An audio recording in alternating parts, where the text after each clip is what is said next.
Hello, my darlings. Happy Tuesday. I hope you've had a lovely day, whatever you've done. I know the weather wasn't beautiful today, but it's a bit brighter now. If it is bedtime, sweet dreams. I am here to read you our next story about a camel from the book I showed you yesterday. So we are reading How the Camel Got His Hump.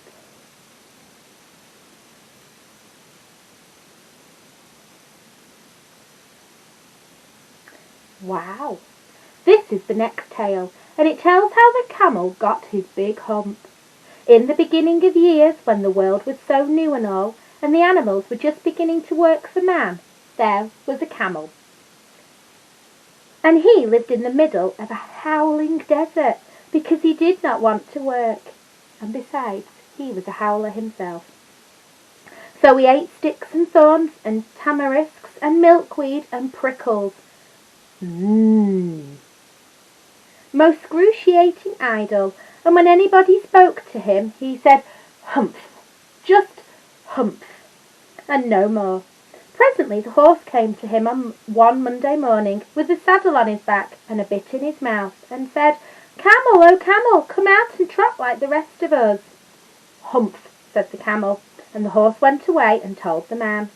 Presently the dog came to him with a stick in his mouth, and said, "Camel, oh camel, come fetch and carry like the rest of us." "Humph," said the camel, and the dog went away and told the man.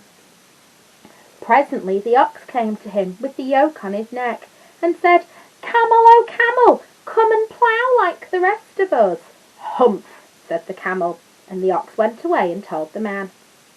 At the end of the day the man called the horse and the dog and the ox together, and said, 303, I'm very sorry for you, with the world so new and all, but that humping thing in the desert can't work, or he would have been here by now, so I'm going to leave him alone, and you must work double time to make up for it." That made the three very angry, with the world so new and all.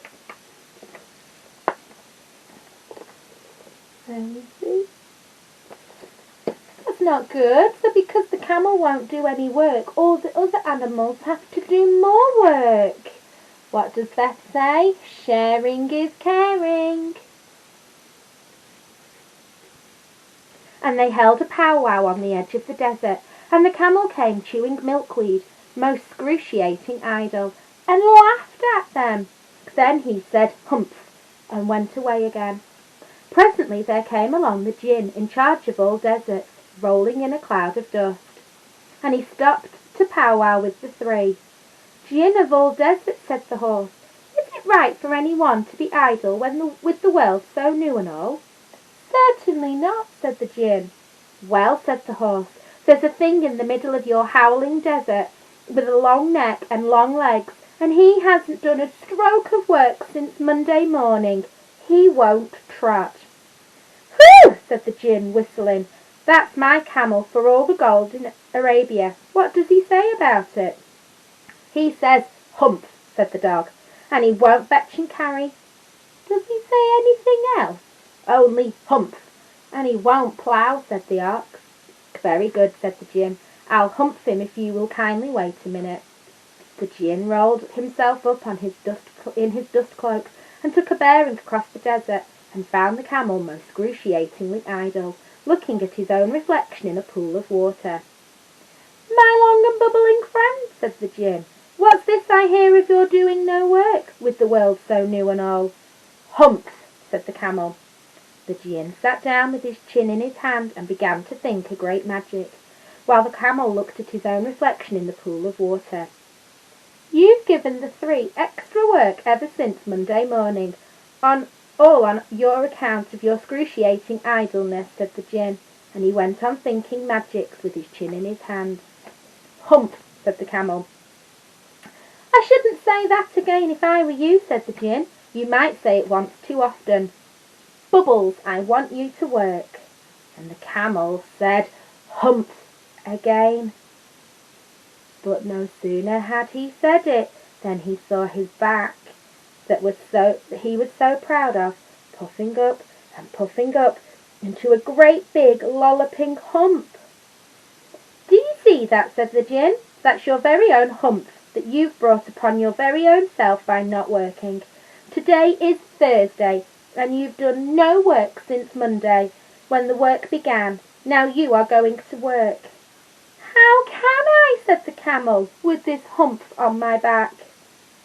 "That's made a purpose," said the gin, "all because you missed 3 days of work. You will be able to work now for 3 days without eating, because you can live on your hump. And don't you ever say I never did anything for you. Come out of the desert and go to the 3 and behave. Hump yourself." And the camel humped himself, humps and all, and went away to join the 3. And from that day to this, the camel always wears a hump. We call it a hump now, so as not to hurt his feelings. But he has never yet caught up with the 3 days that he missed at the beginning of the world, and he has never yet learned to behave. The camel's hump is an ugly lump, which well you may see at the zoo, but uglier yet is the hump we get from having too little to do. Kiddies and grown-ups too, if we haven't enough to do, we get the hump, Camillus hump, the hump that is black and blue. We climb out of bed with a frowsly head and a snarly-yarly voice. We shiver and scowl, we grunt and we growl at our bath and our boots and our toys. And there ought to be a corner for me, and I know there is one for you, when we get the hump, Camillus hump, the hump that is black and blue. The cure for this ill is not to sit still or froust with a book by the fire, but to take a large hoe and a shovel also, and dig till you gently perspire. And then you will find that the sun and the wind and the gin of the garden too have lifted the hump, the horrible hump, the hump that is black and blue. I get it as well as you, if I haven't enough to do. We all get a hump, the Camillus hump, kiddies and grown-ups too. And there's the camel with his hump. Oh dear, gotta help your friends. Tomorrow you are going to be laughing at me because it's about an animal that Beth really struggles to say its name. So I will say it once and then I will shorten it to a word I can say.